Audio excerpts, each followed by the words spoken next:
So welcome back. Glad to see you guys back this morning. That just is affirmation that we might have done something right yesterday, enough for you to want to come back today. So thank you. If you've got pen and paper, I want you to write down today's date, July the 17th.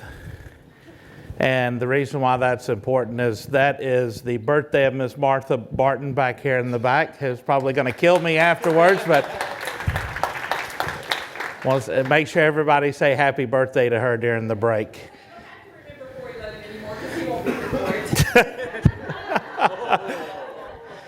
I celebrated my final birthday, so, but that's good. So, just one quick little quip this morning to lighten the load as we get ready to travel today.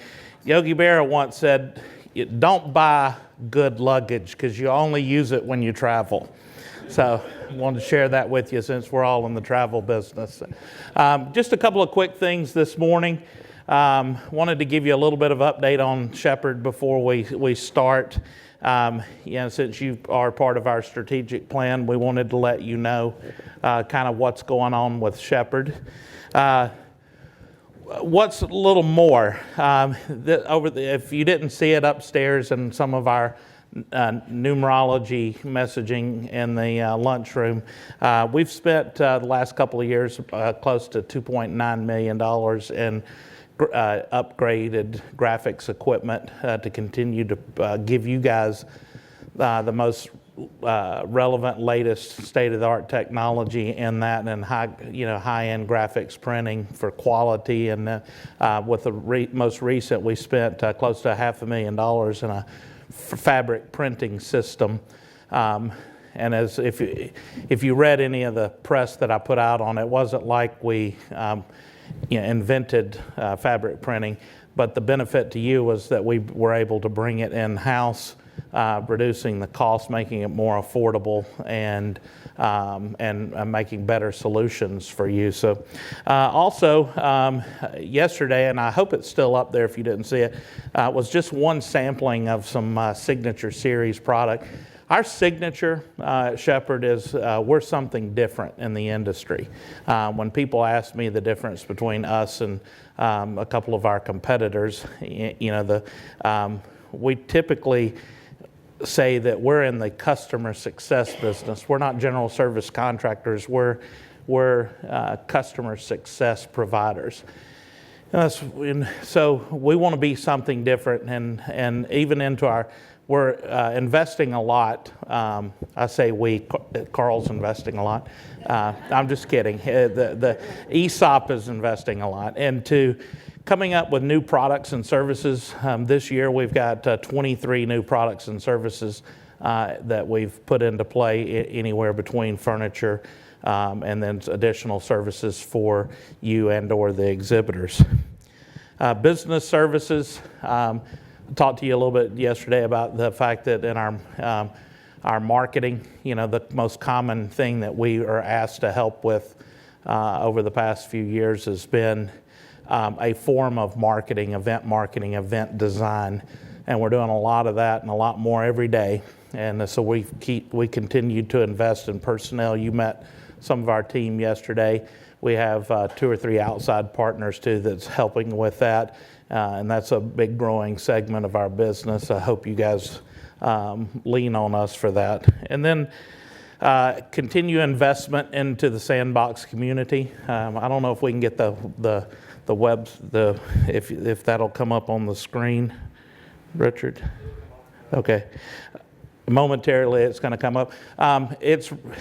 We have launched it on the development site, so it's ready. But our official launch date is August 1st, and it's I don't even want to tell you that it's our new website, because I don't want to look at it as a website. We want this to be something that's revolutionary, not only in our industry but just in general on how to communicate as a business partner. And it's basically a digital platform hub for what the Sandbox is, and so what it is it's going to be user content generated collaboration with the things that we work with you guys on. So thank you, and there'll be more that comes out about that, but we want to create a continued virtual platform for this meeting for the Sandbox year-round. So thank you on that. So our next session, we're lucky to have somebody here with us this morning. You guys know Rachel and have met her over the last couple of days, and Rachel is the what is your title? President. Well, I didn't know if you kind of went by president or guru or CEO or whatever. Anyway, Trade Show News Network, they have a readership of about 150,000 a month. So if you're not reading their information, you should, because it's a great resource tool for us. And Rachel's been a great friend and partner with Shepard for a long time, and she's going to come up this morning. She has because she covers our industry, she spends most of her time on the road, going and seeing new events, not just trade shows, but different types of events like this. Not that there's another one out there like this, it's unique, but and so she's got some innovation ideas for us today, and then she's going to be moderating a panel. So thank you guys again for coming back today. We do appreciate it. Miss Rachel. Thanks. I'm going to have you guys come on.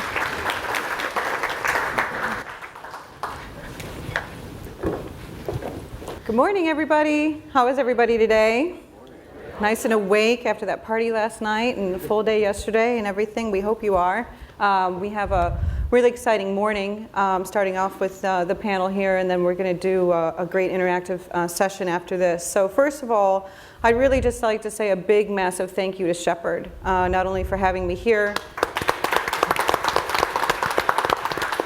but also for having all of you here and putting on this absolutely amazing event. I think you can all agree it's been a really fun, educational couple days so far.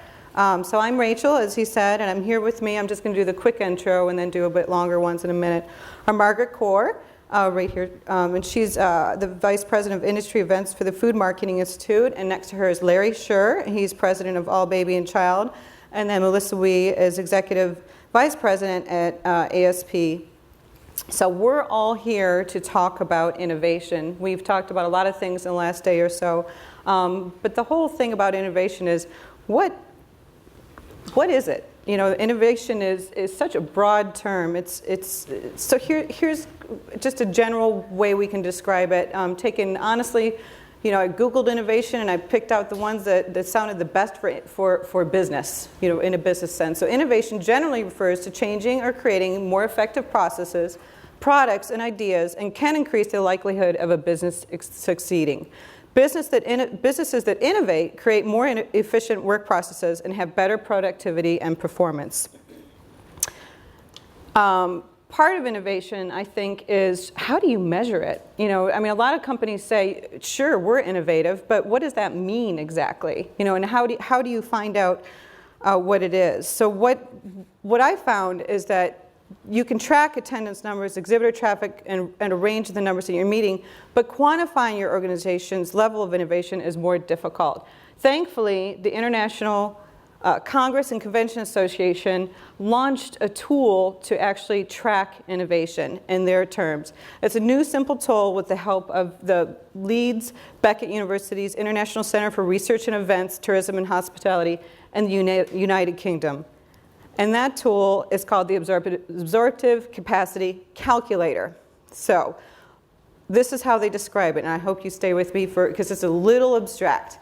One of the most influential ideas to emerge over the past 2 decades is the role absorptive capacity plays in innovation, Professor Rodri Thomas at Leeds Beckett University says. Absorptive capacity is the ability to acquire, assimilate, transform, and explore external knowledge for competitive advantage. The idea is that competitive organizations are not only able to process knowledge effectively to innovate, but they also have the capacity to use information that does not directly fill an identifiable gap in knowledge, Thomas said. So what does that mean?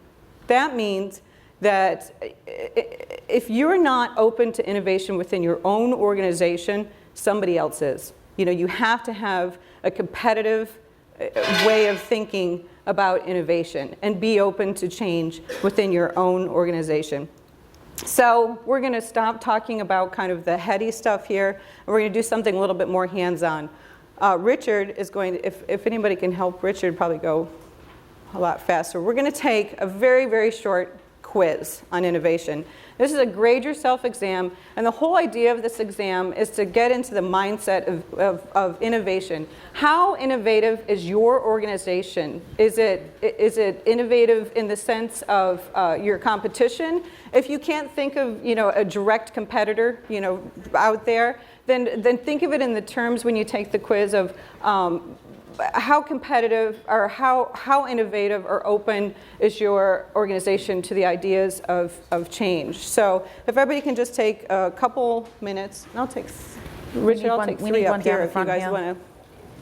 Thanks. Oh. And Richard, I'm going to take 2 more up here.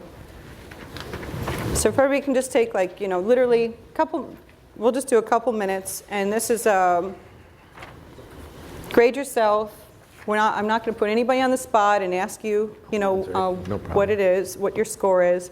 But this, honestly, is just to get us into this mindset of innovation and really how open your organization is to it. And you can see the scoring there. You would score 5 points for we're far better, then on down to 1 point for the last one. If you want to do a quick add up, and then. So in the ICCA survey, they surveyed more than 200 members. The average score was 34 out of 50. And a score of 45 or higher indicates a high level of innovation in your organization. And once again, I'm not calling anybody out and finding out what your score might be, but it's just kind of give you an idea of, right now of where, you're at, and also get into the mindset for the session today. So. I'm going to go through these kind of fast because I want to get to the panel, but we do a lot of writing on the industry, not only on general news, but we also have something called TSNN Tech Corner, and it's a whole section of our website that's dedicated to event technology and all the new trends and everything like that. So I kind of combed through our entire website and talked to a few of our writers and some other people in the industry, and picked out just a few kind of things out there that are cool, interesting and innovative on the show floor. So one of them is beacons. How many people know what a beacon even is? Awesome.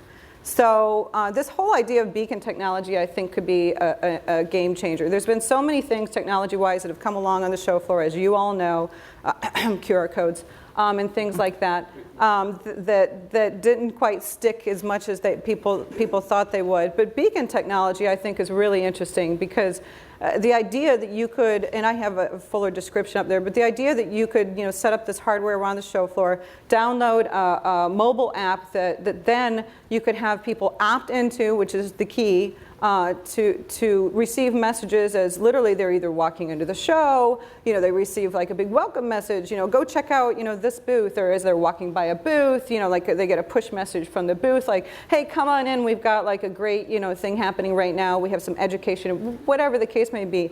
As you can imagine, as this technology evolves, it could be a really nice revenue stream, and I think it creates and solves some exhibitor engagement problems. If you're talking, if people are saying, oh, people aren't coming to my booth, or we're not able to get them there, this is something that I think, could be one small piece of that bigger issue.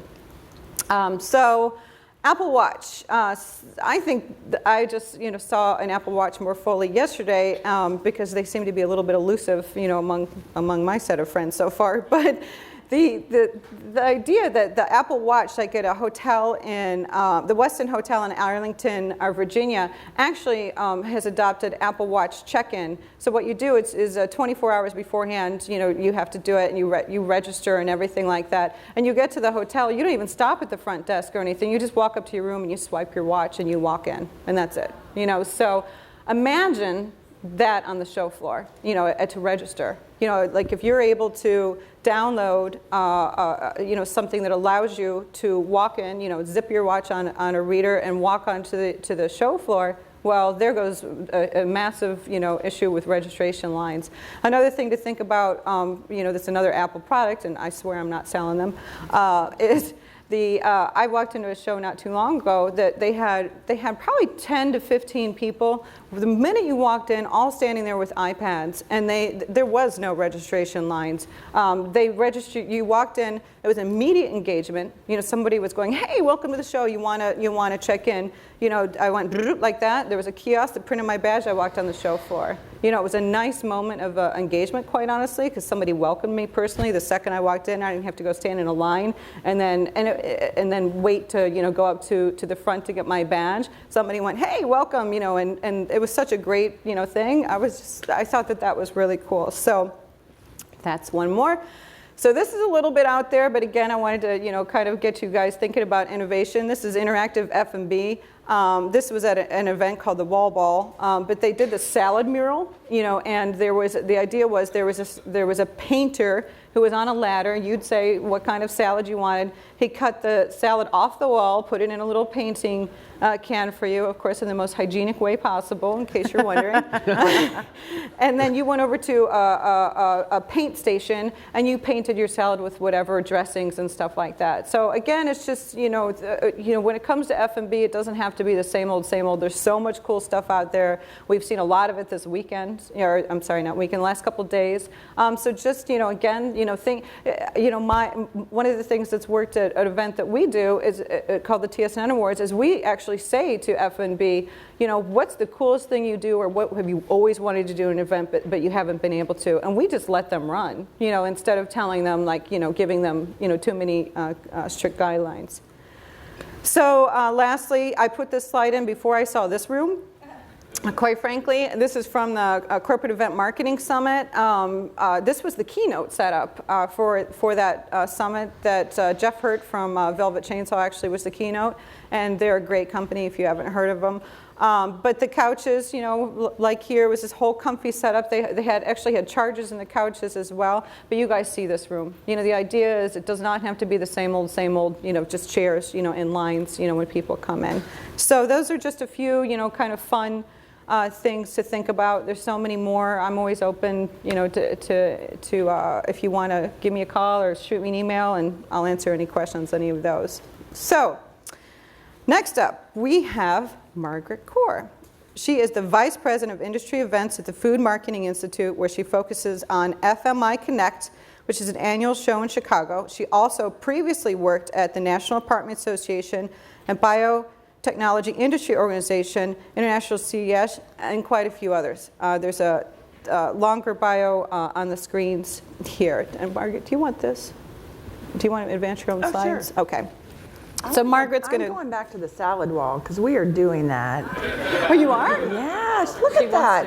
Now, if one of our strategies is to uplift the culinary aspect of our show floor, why would we not do that? I mean, wall ball, right? Yeah, I'll send you them. All right, thank you.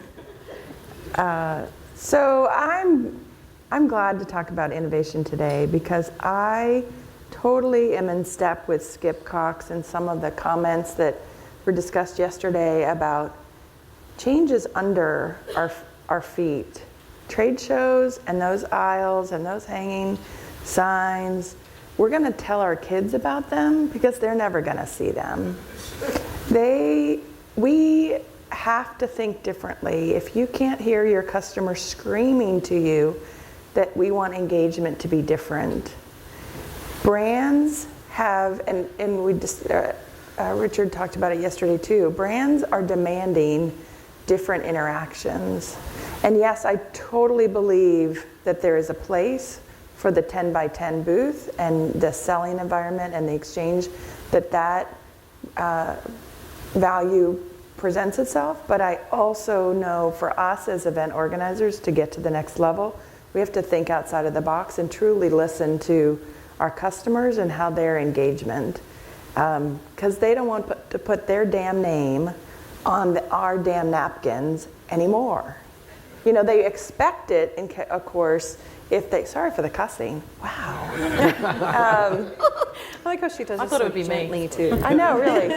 But I just believe that we're at a place where the customer and they're hosting these type of events all the time. And then when the only thing we have to sell them is square footage, is sometimes they just don't engage or buy. And you got to look at what the opportunities are within your event environment to do engagement differently. So, and part of that is innovative.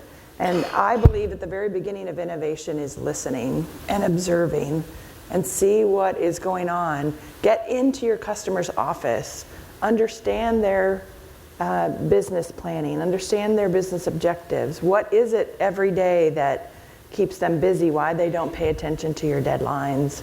And then truly understand what they're doing with their brands, and then connect it to your event, and everything is going to flourish forward. So I got to FMI in October of 2014. Everyone was so willing for change. The show has had a long history of being a strong show. Mike Muldoon was the innovator behind that. But times have changed when it comes to food retailing. Times have changed for the grocery retailer. They are now using beacons to welcome Rachel because she bought a $100 pork tenderloin last time, and so they need to greet her and say, hey, how did your party go for your parents' anniversary? How'd the pork tenderloin do? And then she gives them feedback, and then all of a sudden makes you feel special. It does, special, beacon special. So I got to FMI and change was wanted. So one of the things that we needed to do right off the bat was implement some one-to-one opportunities for retailers and manufacturers to meet together one-to-one.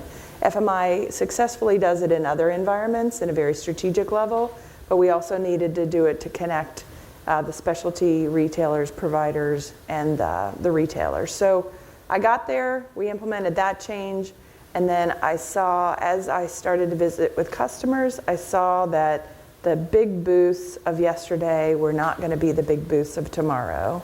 So I worked with Shepard, with Richard, and he did a great job of analyzing our engagement points and putting together some 2016 opportunities that would increase the exhibitors' engagement with us, but lessen the burden of them having a big booth. So what I'm going to walk you through is our 2016 offerings, and we are adapting as the customer is giving us feedback and we're having conversations, but this is what we rolled out in June of 2015 for our 2016 event in Chicago. So we teed it up. We came out with graphics for our Rebook Room that says we're adding color to our stripes. We use this zebra on our booth drops and on our announcements and in our room. Nicole was there and she was laughing at me as I was putting up zebra decor that I got on Etsy. So we introduced that we were adding color to our stripes. In other words, we weren't changing our core model, but we were mixing it up.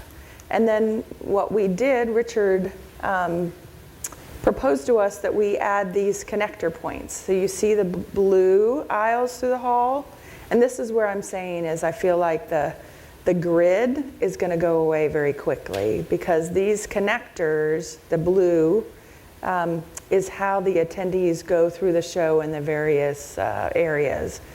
So you come in, you have an experience that kind of unconsciously puts you at a different place instead of going, okay, which booth am I going to next? So we go through an experience. We have a Greek forum in the middle there, the circle. And that Greek forum is a place where only the title sponsors have brand engagements. So they have lounges there. The reason why we did that is we had a sponsor board that would make you dizzy. It had 50 sponsors on it, but nothing was in hierarchical order. Sponsors were on there that had full engagement at high prices and that had $5,000 investments. So we've introduced a hierarchical, if you will, title sponsor, global sponsor, sustaining sponsor, culinary sponsor, so that they could engage and benefit packages could be easier for them to figure out.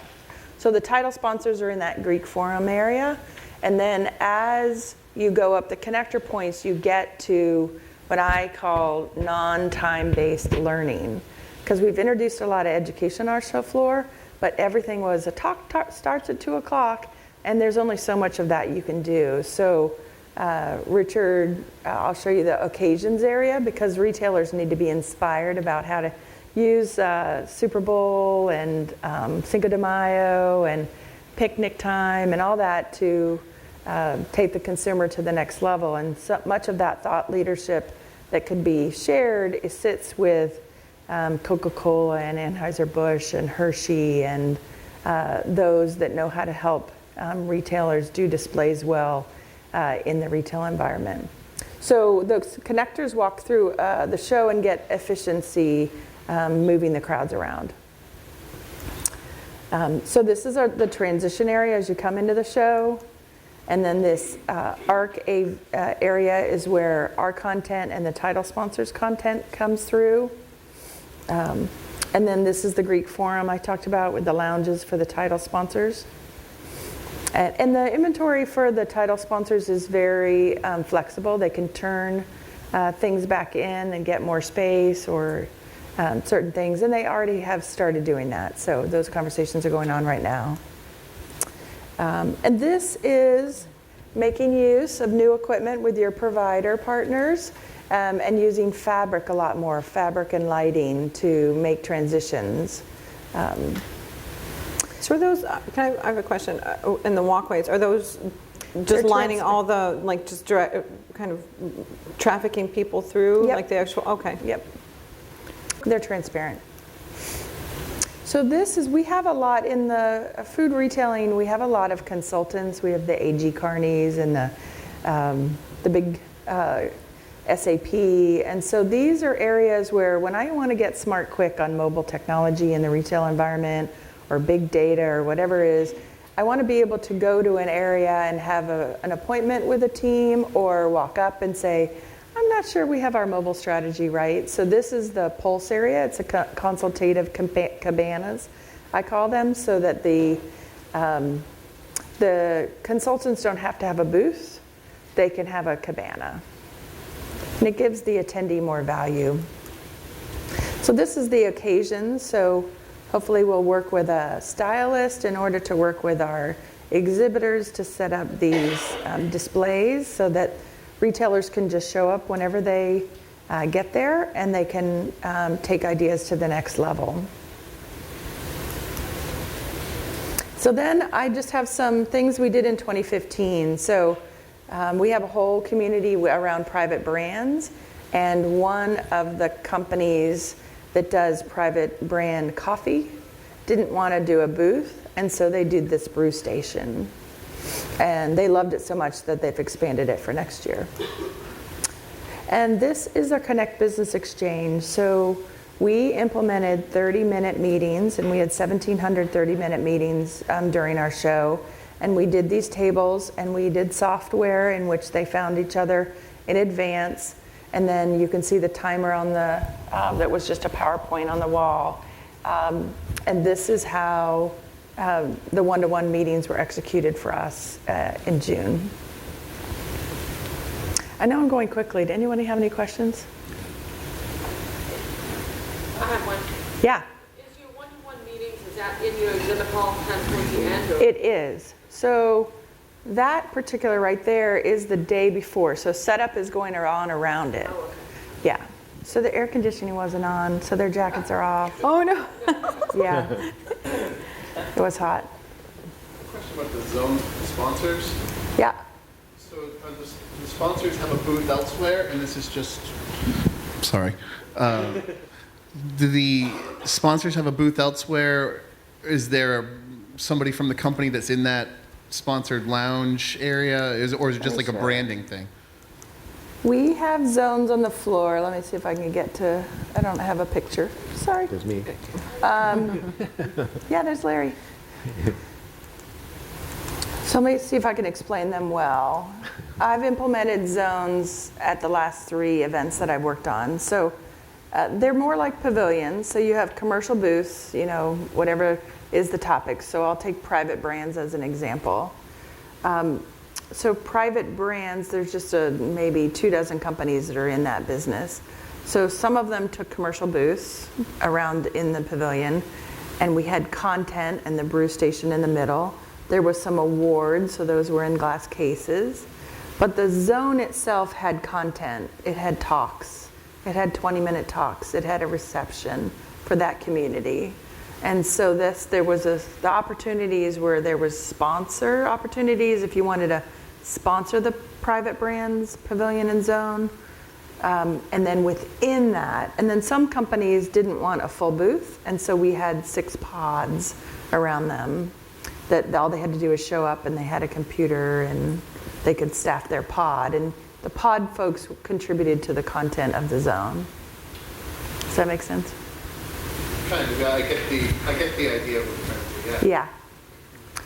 Yeah. So this is not the FMI show. This is the National Apartment show that I worked on, but this is another example of, to me, gathering education, adult learning on the show floor. So, and this is another, you know, if you steal from me, you've stolen twice because I've implemented it 3 times. So this is a zone that was within the NAA. It was like a learning zone. And then this is a set of meetups we did at NAA based on topics, which is easy because you could just use the Meetups software. Nicole knows about these because we did them at Bio too. See, I do them 3 times. And this I just included because all we did for the advertiser sponsor is we sold the cubes, and the cubes were in the lobby area, and they had that company's logo on the cubes. And then people moved the cubes around according to the meeting that they wanted to have. And they're just cubes. And this is we had exhibitors purchased time in which they would host tabletop topics. So my coworker Tony, who likes to name everything funny, called these the teacups at the Tilt-A-Whirl, but it was called Meet and Learn.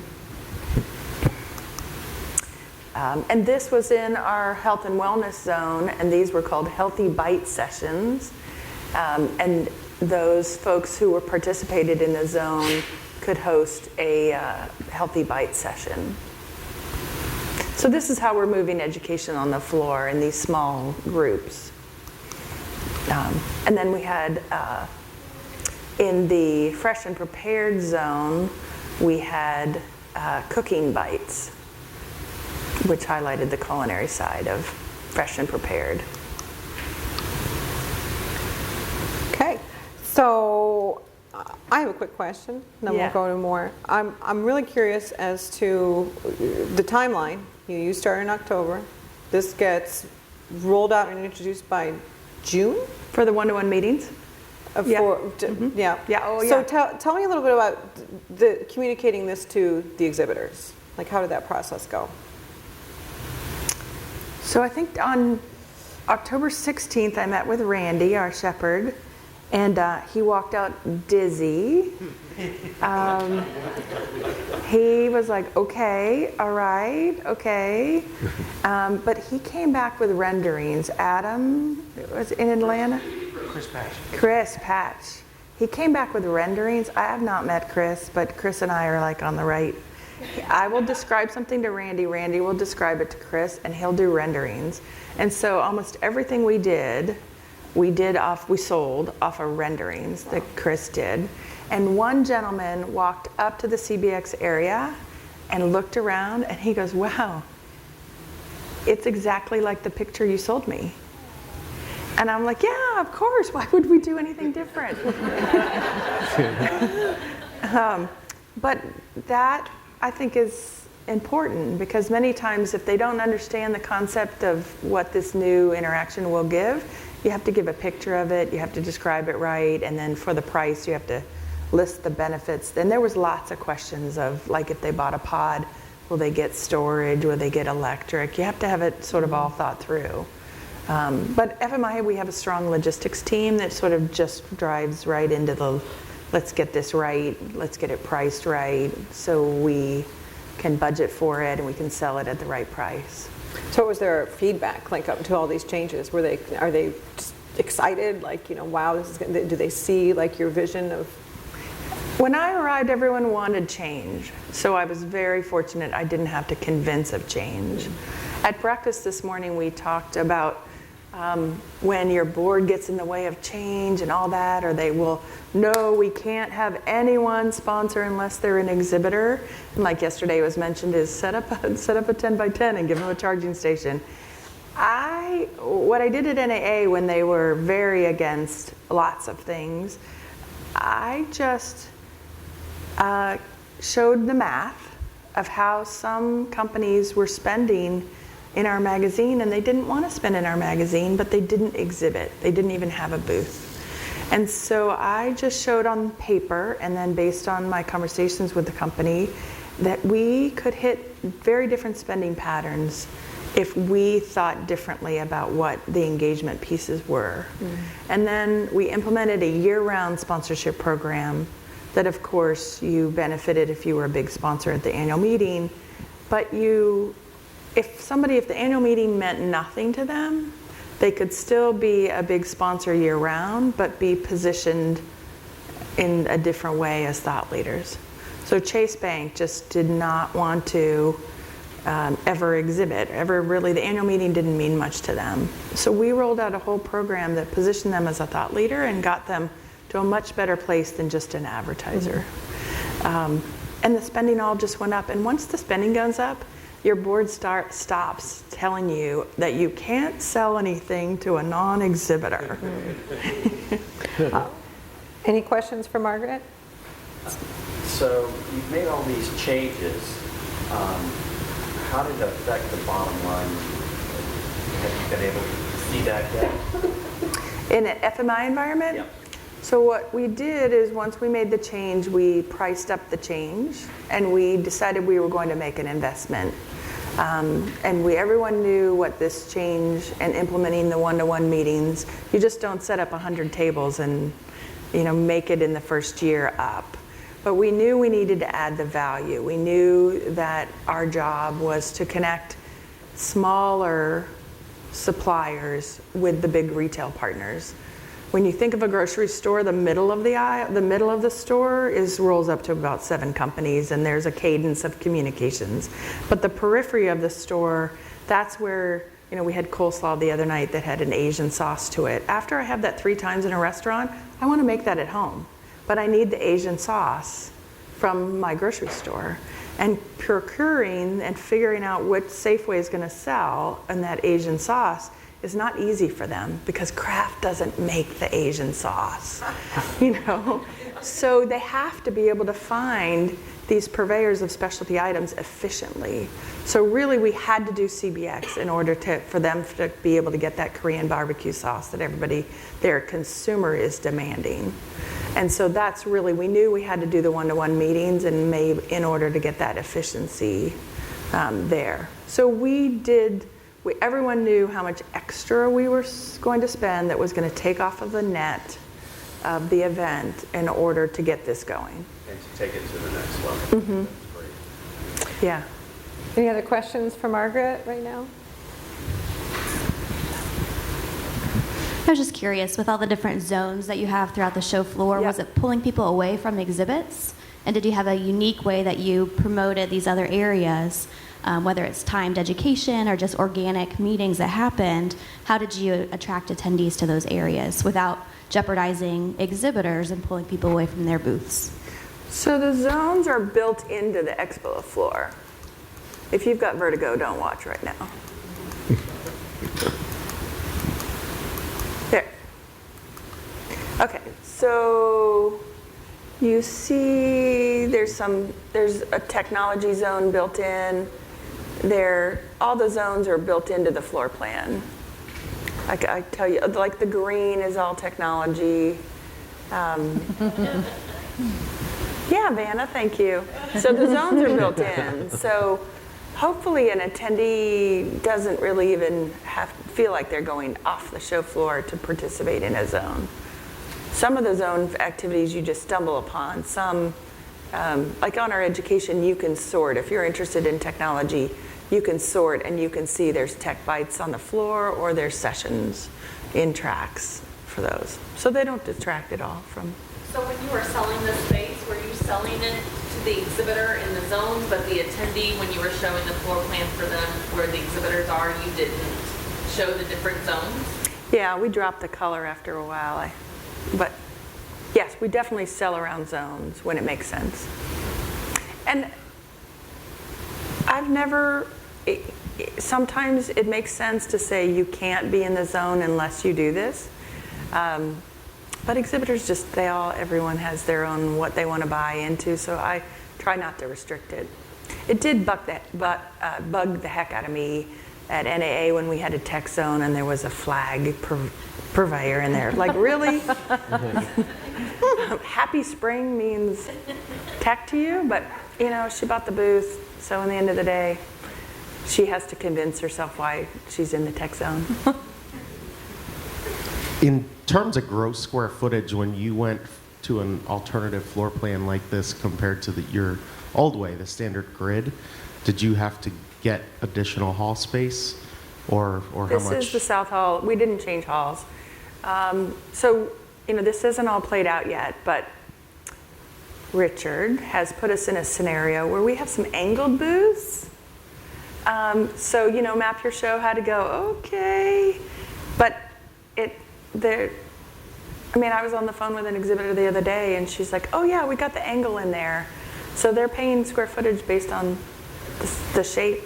It doesn't have to be square anymore. Amen. How does when you go to a zone situation, the companies that are traditionally, they've got that front spot by the door, they've had it for 50 years. Stop that addiction. Oh, Who cares? I completely agree. Who cares? I agree. But was there any kickback to zoning a show versus currently I've got 12 different categories of companies next to each other? Yeah. I was a little, in the Rebook Room in June, I was a little shocked because when we were implementing this change, I ran it by some of our big exhibitors. And like our contact from a soft drink company that I have every morning at 10 o'clock, he was like, oh, I don't even have to run this by my team. I love it. And then his team comes in and wants a booth by the door. So, and he was in Europe, you know. So they know what they know their buying patterns, and so it does take an education.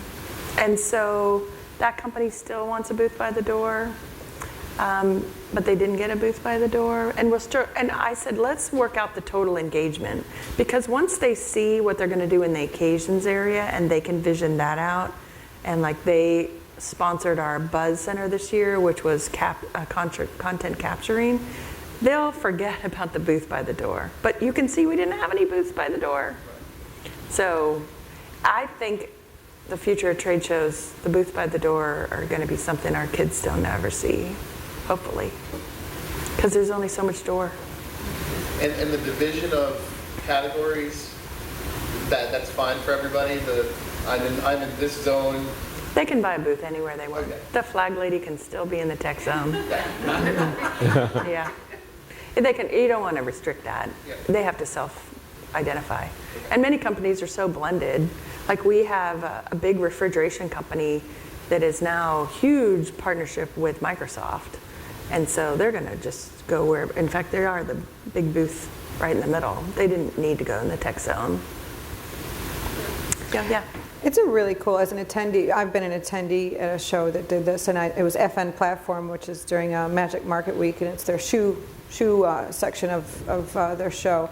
And you walked in, and they segmented the massive, section of the South Hall at the Las Vegas Convention Center was segmented into types of like women's wear or kids or whatever, and it was zoned out. And so in every single zone, they created an area, like in the kids zone, it was called the play zone, and there was like a really cool theming around color. There was all these games. There was food that was like more fun and playful. Like everything kind of matched that zone, and it created a really cool experience walking through. And when you got to women's, it was really sophisticated. They had little crystal chandeliers. It was like a hot pink carpeting, and so it was just a really interesting the way that they connected it all through and created an overall experience instead of just walking up and down rows. So yeah, and we do that. We do that also. Our show's categorized. It wasn't categorized at the beginning, but it's categorized into various components.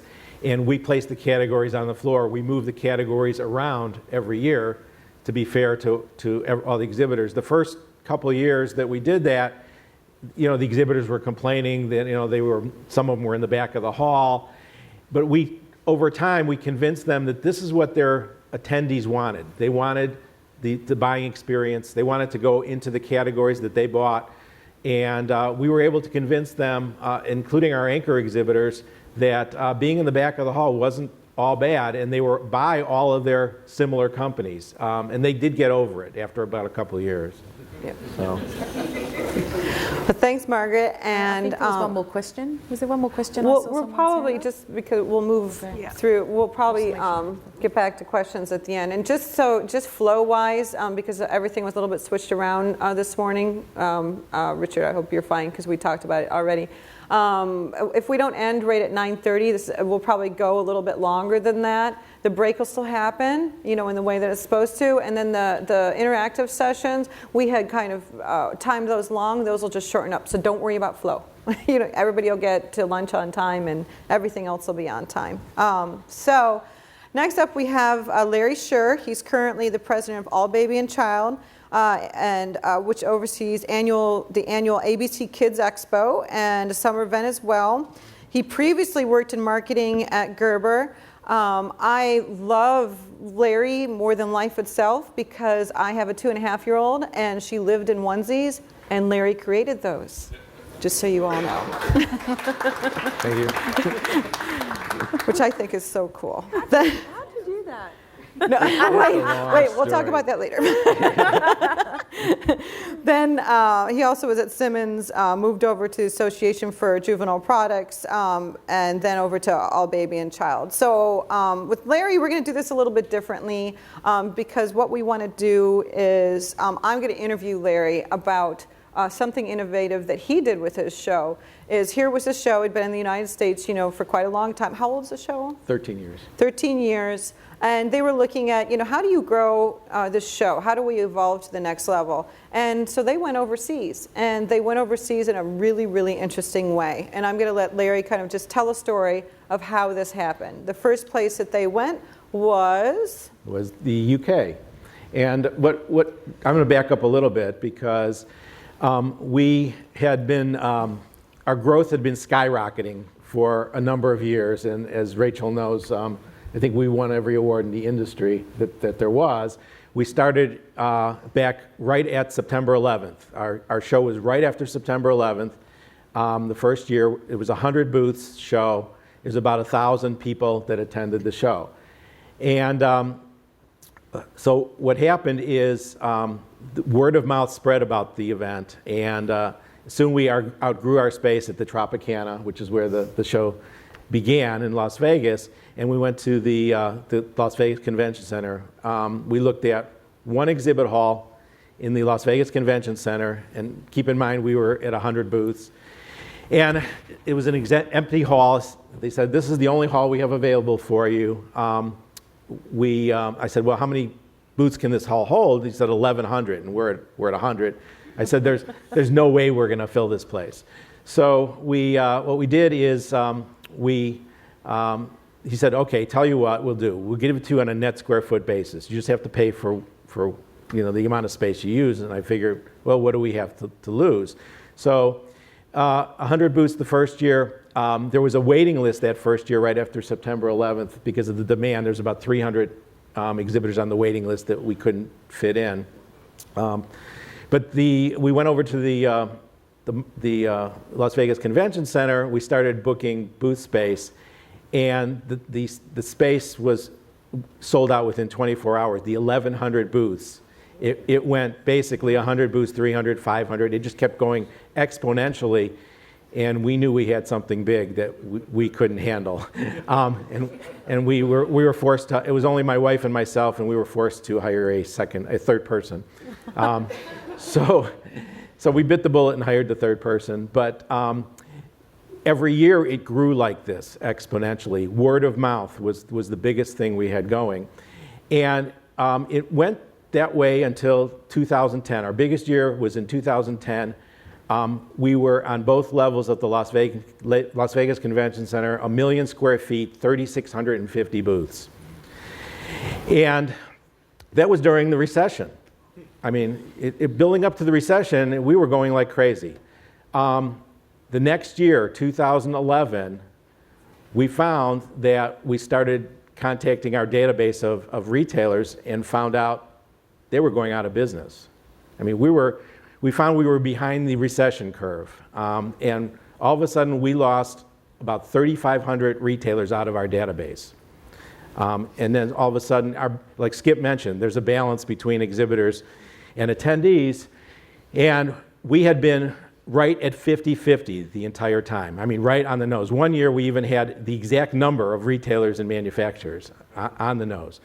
So, exhibitors and retailers. So, we knew we had a problem. And what we did is we looked at our categories first. And we thought, well, what categories can we add to the show that will bring in more exhibitors and, more importantly, more buyers to the show?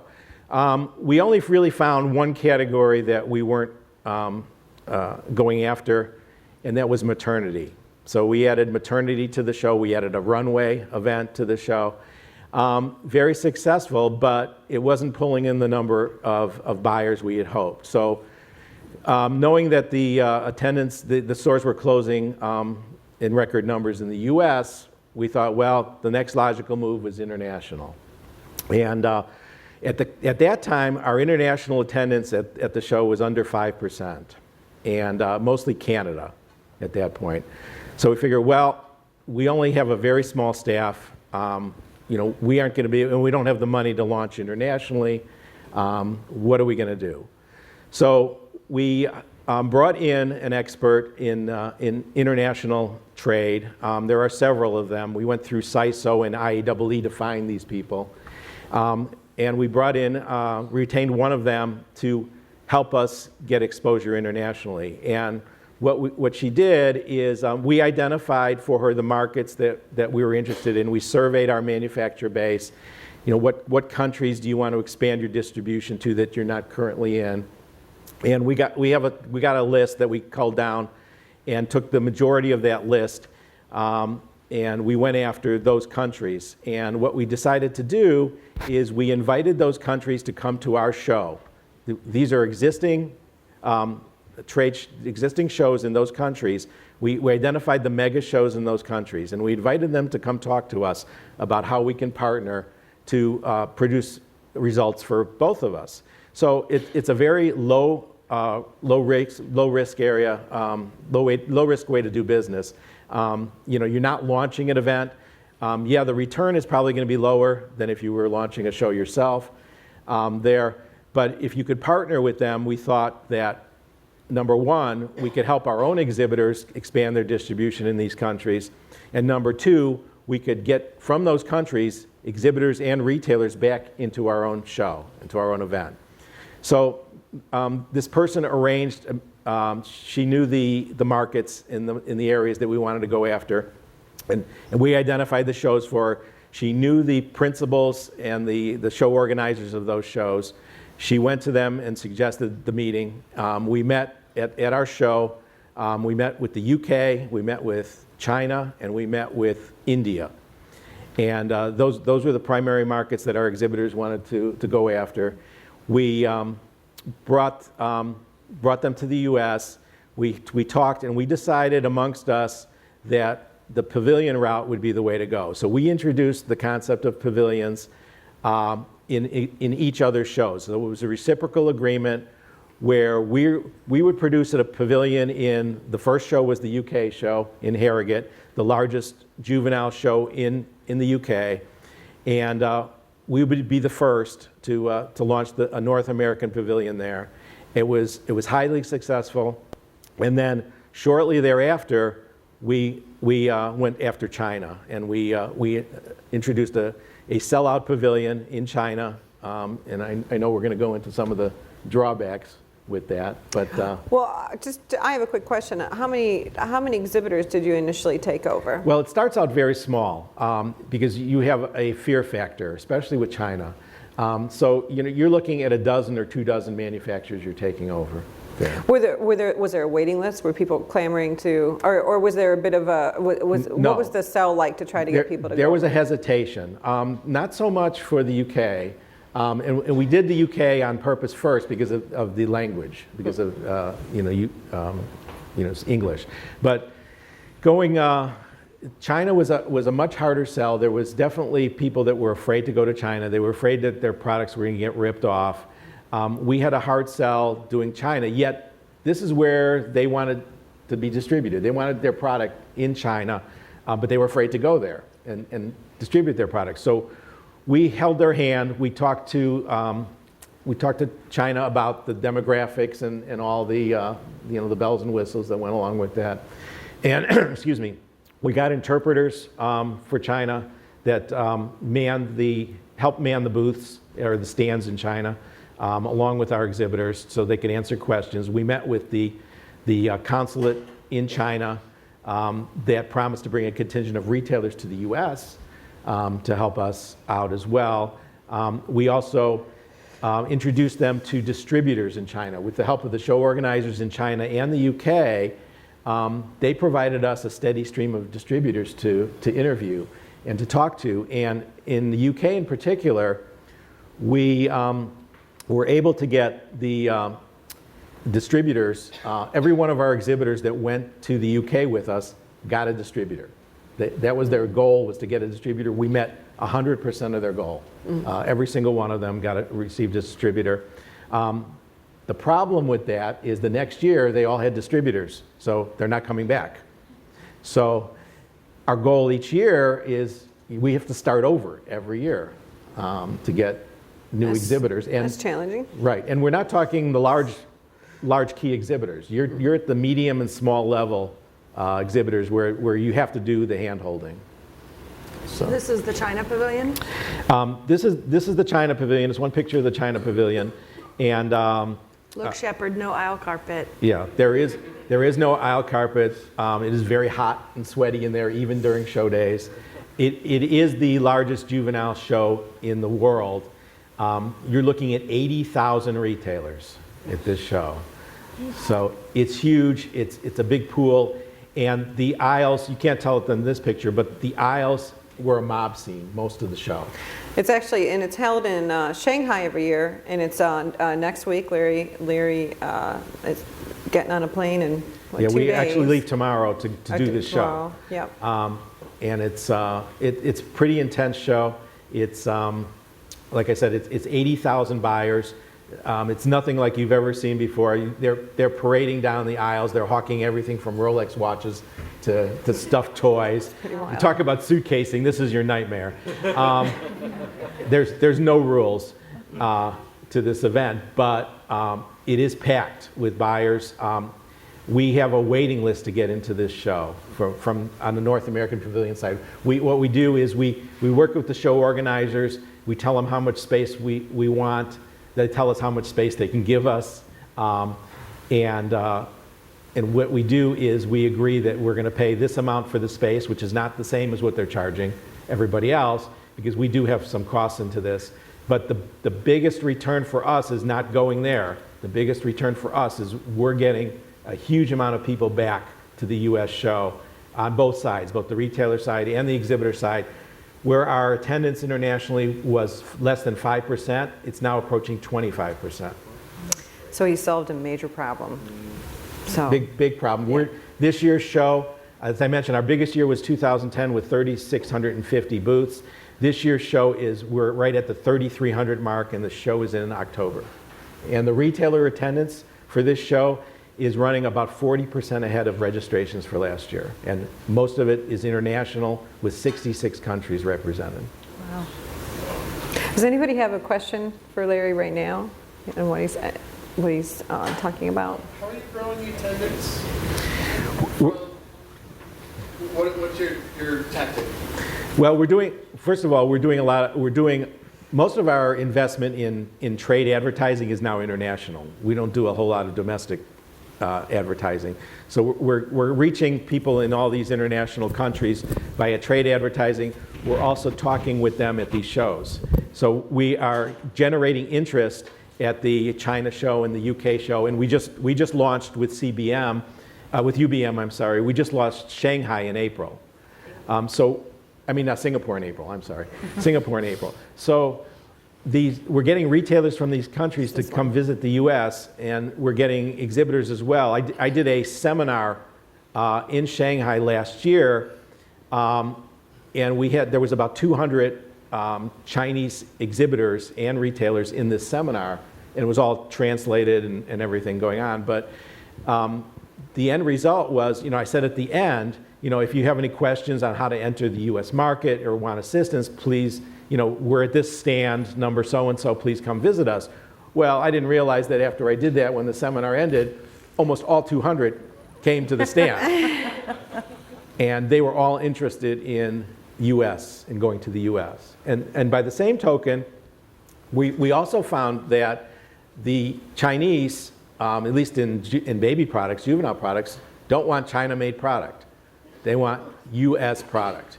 And we're finding that along a lot of different product lines where our exhibitors that went there were deluged with people wanting US product. So it kind of worked out all the way around.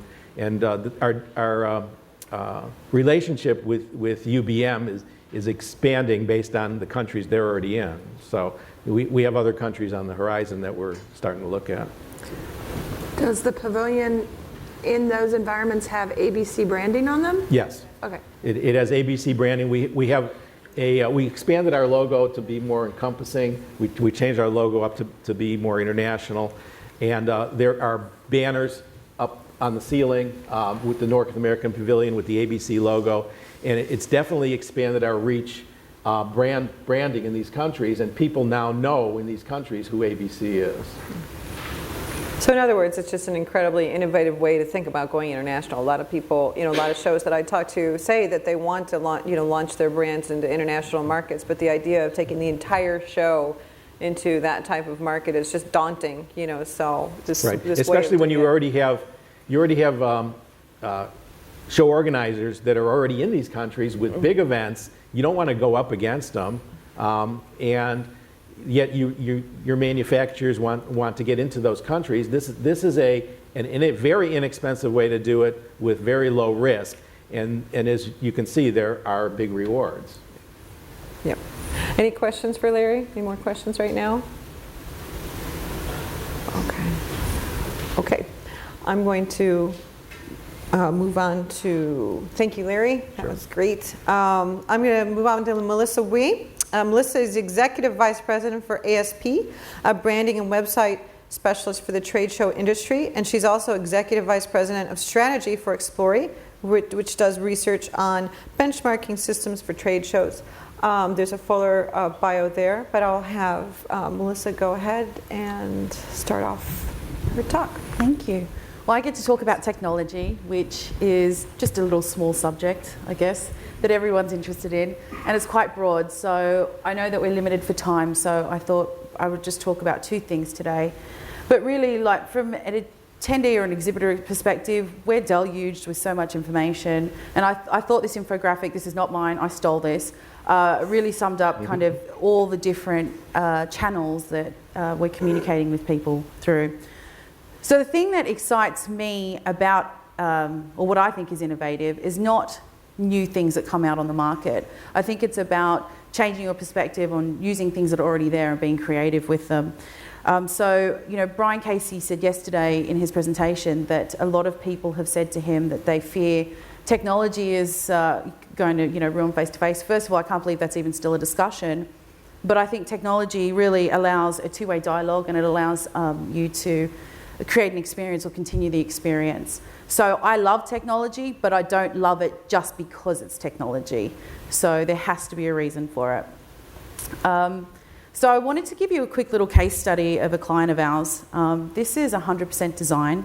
This is the UK's largest contemporary trade event for the design industry. It's the audience is high-end architects and designers, so look is everything for them. We started working with them a few years ago. This was a Reed show that got sold to a publisher. The publisher had launched really consumer shows and nothing in the trade space. So they came to us and they said, we really would like to do something different online. Now, the thing that I want to preface here is that this is the same platform that we have over 350 shows using.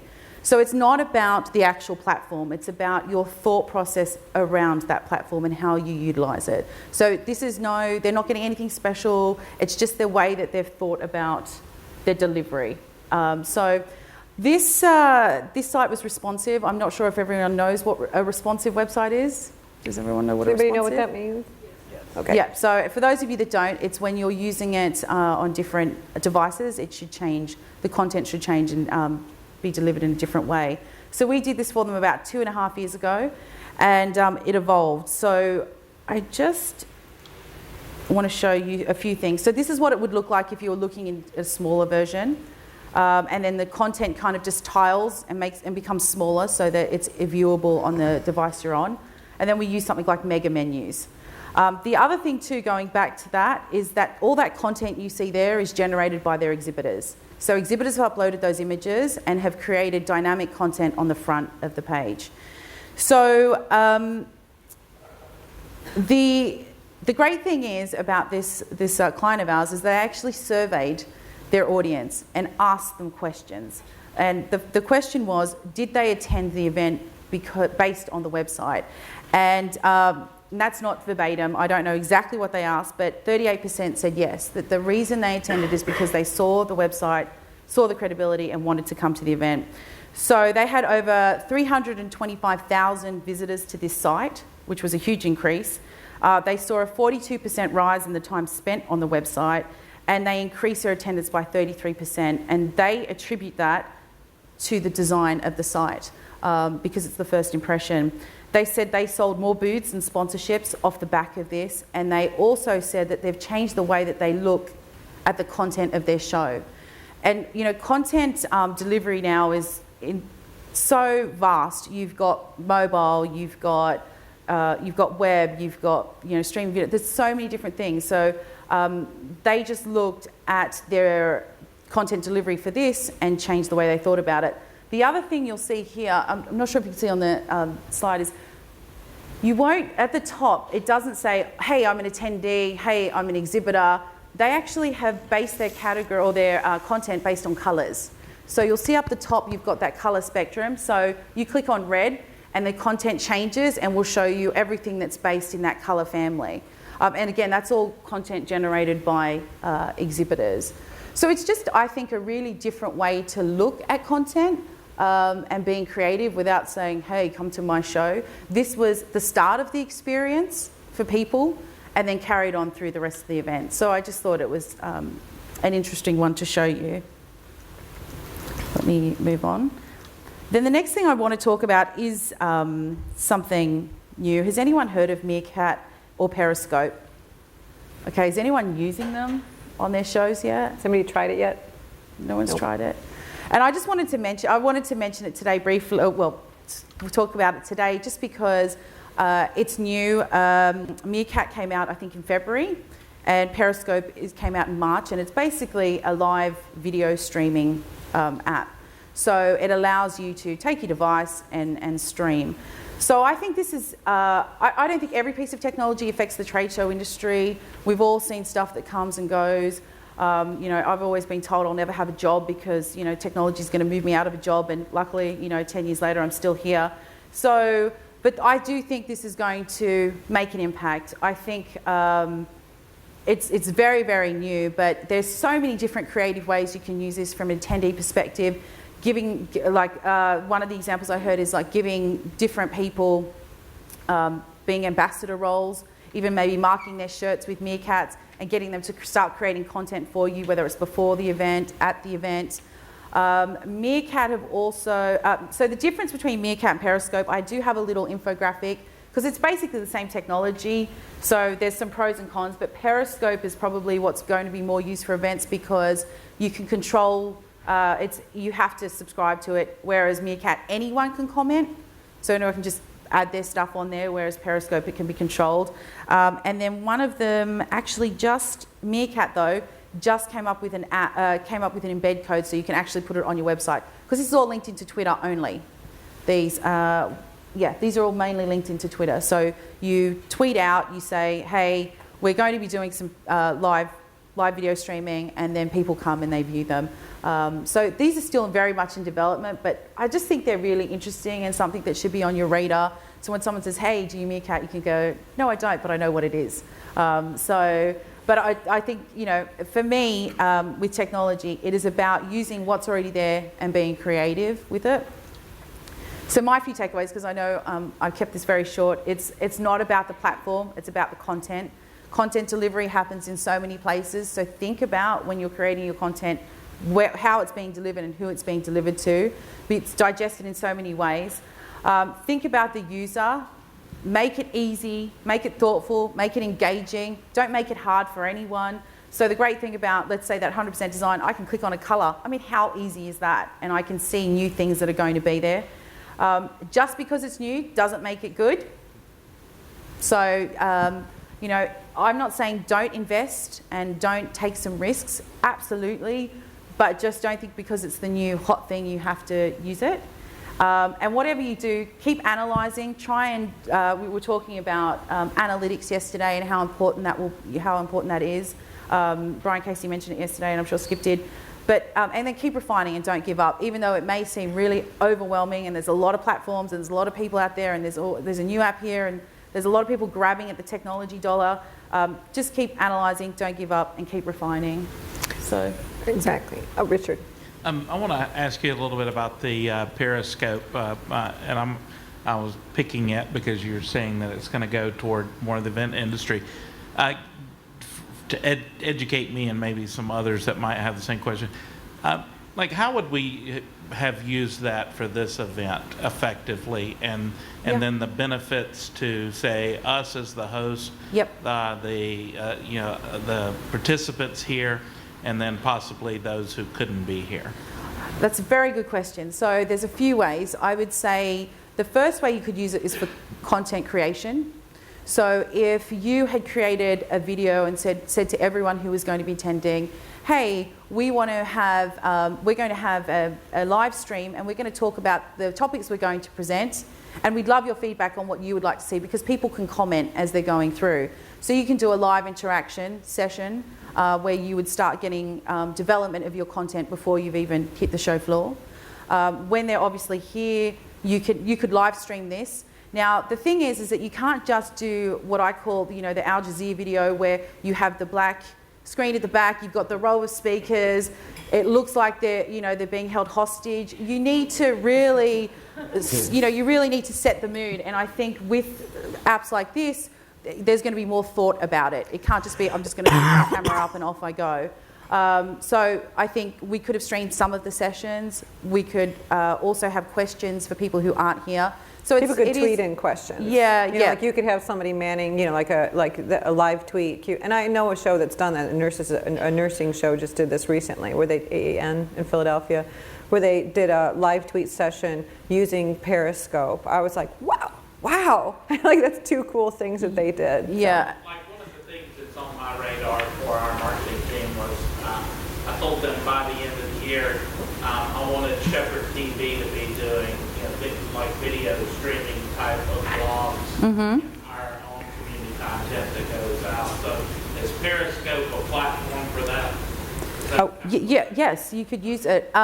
It's usually generally live. I think looking at one of them, some of them you can go back to, but it's not going to archive all your content. It's really for immediate engagement, but it's a good start. I think the thing with video is that a lot of people just tend to think you can just do the same kind of content delivery. I can stand up here, I can talk, and that's going to make an engaging video. It won't. So it's still about really being thoughtful about the content and being creative with it. But sure, I could Periscope now and say to everyone, say hello to everyone who can't be here. I mean, you could live blog your shows. How many shows do you do a year? Can you say that or no? 100? 1,100, a little over 1,100. That's a lot of content. I mean, if you could designate even one person every couple shows, to literally like live blog the show experience, from different points of view. It's not. And it doesn't have to be like Melissa said. You don't need some kind of stand-up anchor on camera going, "Hello, here we are." It could literally be like, "Oh my God, we're behind!" Running through the aisles. I mean, that's cool. That's what people want to be engaged. You've got a beautiful new website. You got this great platform to push it out. So shows could do that. There's a place for both, though. I do believe that creation of video content that's more let's say manicured is definitely still relevant. Yeah. But I think this is really good for immediate kind of feedback. And I've seen exhibitors use it on the show floor as well. So they're saying, hey, we're doing a product demo. If you can't be, have a look at it. And that's where you start as a show organizer. How do you integrate that into, say, an exhibitor directory? How do you keep it all across the platform? Because that's the thing, you want to have all this content in different areas. Right. And the first time I saw it, this is how rock and roll I am, was at a Neil Diamond concert. And he was like, hey, yes, he was fantastic, by the way. He was like, hey, everyone Periscope this in. And I was like, well, if Neil Diamond can do it, then anyone can do it. Because there is a, so I'll jump there one second. Yeah. There is the kind of, I'm sure some show organizers are going, oh gosh, that sounds so out of control. Like if you allow people to Periscope, and live stream your event and stuff. They're gonna, people could be on your show for live streaming your event anyway. They don't need your permission to walk around and start, So the thing is that why don't you create the experience, and be in charge of the experience? This is with Periscope and Meerkat. There is a copyright issue. People are like, well, if you go to a Neil Diamond concert and you live stream his entire concert, well, what if he wanted to do a concert, My whole thing, though, is that if you couldn't get there and I saw that, I'd want to go the next time. Yeah, right. And it's about immersing me in it. You need to think bigger. Katie and I were talking yesterday about convincing our communications team that user-based content fits right into our business model. It gives them the, oh, I'm not there, I should have been. A picture says 1,000 words, but it also, if in fact it is anything controversial, controversy sells registrations. Got it? Got it? I mean, when I was at CES and the whole debate on what resolution for HDTV, it was our largest attendance. And, I'm like, controversy sells, you guys. That sometimes they just need to hear the debate in person. And if you can show them the debate, or someone else shows them the debate and they see it and I have to get there because otherwise I'm behind. If I don't hear this debate ourselves and put it into our business model, we're going to be behind. So I got to get there. Yep. Thanks. Rachel, this is kind of directed to you as a member of the media. We do the Houston Auto Show, and a big part of our show is creating that engagement with the attendee. And we want to do a lot of social media, and that hasn't been a part of this weekend or this week's discussion very much. And so Periscope is something I'm definitely planning to incorporate. I'm curious what the media, is the media using Periscope, because we have a whole day of press conferences. And I'm thinking about incorporating that into my press conferences and doing some of the live streaming of those press conferences, but will it get used by the media, or is it going to be like the insider scoop for the attendee to watch our press conferences? Well, I think I love receiving information in a different way than a one-sheet press release, which is the way I receive most information. And that's just the standard way. But if somebody sent me something that was like a Periscope video from a press conference at the show and said here's a recap of like all the cool things, I'd be like, wow, what an innovative thing to do. Quite honestly. So I just say the sky's the limit. The idea is. You know, you have the show a couple days a year, and then you've got another 360 whatever days a year, you know, that you're promoting the show, and you have a website and et cetera. So the show is the ultimate place to create as much content as possible in as many ways as possible. And then every time you're creating that content, thinking of the other 14 platforms that it could go on to distribute it, and then how you're going to distribute it all year long. So I say just go for it. The sky's the limit. You know, you're going to fail, you know, and fall sometimes on some of it, and you'll go, well, that didn't work, and that didn't catch on. And then other things that you thought would never have caught on will catch on like fire, you know. But the idea is to just keep engaging, you know, keep people, you know, in the loop, especially these 80 million millennials coming along. You know, this is what they want. They want to be heard, they want to be engaged, and they want to be excited all year about your show, not just on those days. So, and I think the great thing about this is that the investment is really low. I mean, and for me, that's a great risk. If I don't have to spend money and I can try something new, great, that's what I want to do. So I think it's about not just saying, hey, we've got a feed, but just really promoting it, hashtagging it, you know, and still just trying to be creative about the content that you could create, but have a go, absolutely. And for really a little investment, you could get a social media guru to listen in and give you a recap at the end of your show. We just did that with a firm, Bear Analytics, and they have a little tool called Pulse. And they turned it on during our event, and then last week we got the recap, and it just informs us as far as what our community, what hashtags they were responding to, what tools they were using, and it just gave us much more insight to do in 2016 things that make sense for the community. that's a great idea. So it's a low cost investment to just have somebody listen in for you during your event and show when the conversation peaks and about what. It's just really a good way to listen. Any other questions? Excellent. I want to say thank you, massive thank you to the panel.